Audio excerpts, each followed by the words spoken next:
Shalom, bersama saya Pendeta Reza Abraham dalam ringkasan pelajaran Sekolah Sabat 5 menit. Di pelajaran yang ke-8 di triwulan ini kita belajar tentang mengajar para murid bagian yang kedua. Pelajaran Sekolah Sabat sepanjang minggu ini berfokus pada Markus pasal yang ke-10. Mari kita lihat pelajaran di belakang ini. Saya membagi pelajaran Sekolah Sabat sepanjang minggu ini menjadi 5 bagian per hari, dari hari Minggu sampai dengan hari Kamis. Dan masing-masing bagian ini saya bagi lagi menjadi 3 bagian, berhubungan dengan tema pembicaraan, berhubungan dengan apa yang tidak boleh dilakukan, dan berhubungan dengan apa yang boleh dilakukan. Mari kita lihat satu persatu di pelajaran hari Minggu, Markus 10 ayat 1-12. Ini berbicara soal pernikahan. Ketika Yesus suatu kali didatangi oleh orang-orang Farisi dan bertanya kepada Yesus, boleh nggak laki-laki menceraikan istrinya? Kemudian Yesus menjawab dengan, apa yang Musa katakan? Apa yang kamu ketahui tentang Musa mengatakan tentang perceraian? Kemudian orang-orang Farisi mengutip Ulangan pasal 24 ayat 1-4. Ketika berbicara soal Musa memberikan surat cerai. Nah, Yesus katakan, itu semua oleh karena kedegilan hatimu. Kenapa Yesus menjawab begitu?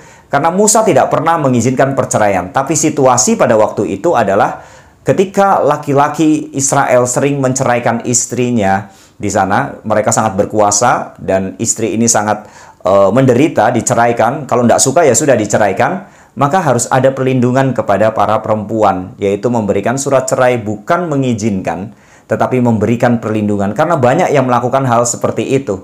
Sehingga dengan memberikan perlindungan kepada perempuan-perempuan ini, maka mereka akan terlindungi bahwa mereka memang diceraikan dan mereka menjadi korban di sana. Nah, itulah sebabnya maka tidak boleh ada bercerai atau tidak boleh bercerai. Tuhan tidak pernah mengizinkan perceraian. Makanya Yesus mengutip Kejadian 1 dan Kejadian 2 berhubungan dengan pernikahan. Tuhan menyatukan laki-laki dan perempuan menjadi satu daging. Itulah sebabnya apa yang sudah dipersatukan Tuhan tidak boleh diceraikan oleh manusia. Nah, bagaimana keadaannya kalau misalnya ada permasalahan di dalam pernikahan? Ini yang harus dilakukan, pengampunan. Harus mengampuni antara satu dengan yang lain. Belajar untuk mengampuni, mengasihi. Nah, ini pelajaran hari Minggu. Kemudian hari Senin, Markus 10 ayat 13-16. Ketika suatu kali, ini temanya anak-anak. Anak-anak datang kepada Yesus, tetapi murid-murid Yesus menghalanginya. Dan Yesus mengatakan, biarkan anak-anak itu datang kepadaku. Nah, murid-murid Yesus saat itu menganggap anak-anak adalah orang yang tidak penting, kelas 2 begitu. Nah, itulah sebabnya maka tidak boleh membedakan. Ini Yesus sedang menekankan tidak boleh membedakan anak-anak, karena anak-anak itu juga adalah orang-orang yang juga berhak masuk ke dalam kerajaan sorga. Mereka juga mempunyai sorga, tidak boleh membedakan hanya orang dewasa saja. Oleh sebab itu, apa yang harus dilakukan? Memberikan pendidikan kepada anak-anak sejak dini untuk mengenal kebenaran Tuhan dan mempersiapkan anak-anak juga untuk hidup di dalam kebenaran dan mendapatkan kerajaan sorga. Itu hari Senin. Kemudian hari Selasa, Markus 10 ayat 17-31 berbicara soal harta. Ada seorang yang datang kepada Yesus dan menanyakan, guru yang baik, bagaimana caranya untuk memperoleh hidup yang kekal? Kemudian Yesus katakan soal 10 hukum. Terus dijawab, iya, aku sudah melakukan hal itu. Kemudian Yesus kembali mengatakan bahwa jual hartamu dan bagikan kepada orang miskin. Nah, orang ini merasa hartanya banyak, dia kaya, dia merasa sangat sayang kepada hartanya dan dia tidak mau dan pergi kecewa.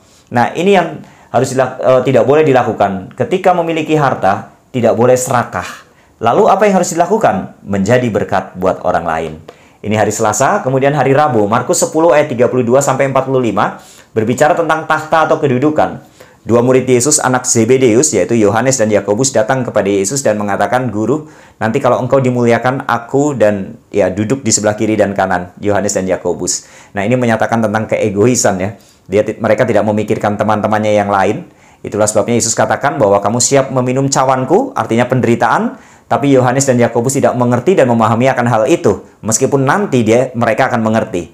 Nah, Yesus sedang mengatakan bahwa tidak boleh berambisi dalam hal kedudukan. Bukan itu yang penting. Bukan itu yang mau dicari. Bukan itu yang mau dicapai. Itulah sebabnya apa yang harus dilakukan? Bekerja untuk Tuhan.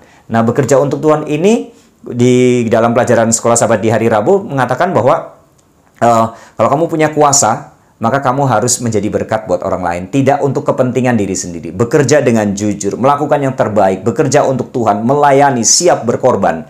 Nah, ini pelajaran hari Rabu. Nah, hari Kamis menjadi kesimpulan. Markus 10 ayat 46-52. Cerita tentang kesembuhan Bartimeus yang buta. Kesimpulannya adalah pemuritan melihat dunia dengan mata baru. Ini menjadi sebuah metafora atau menjadi sebuah kiasan. Sama seperti Markus pasal 8. Ini menjadi sebuah kiasan bahwa kalau kamu menjadi murid Yesus, kamu harus punya mata baru. Tidak lagi melihat dari sisi dunia, tapi melihat dari sisi sorga.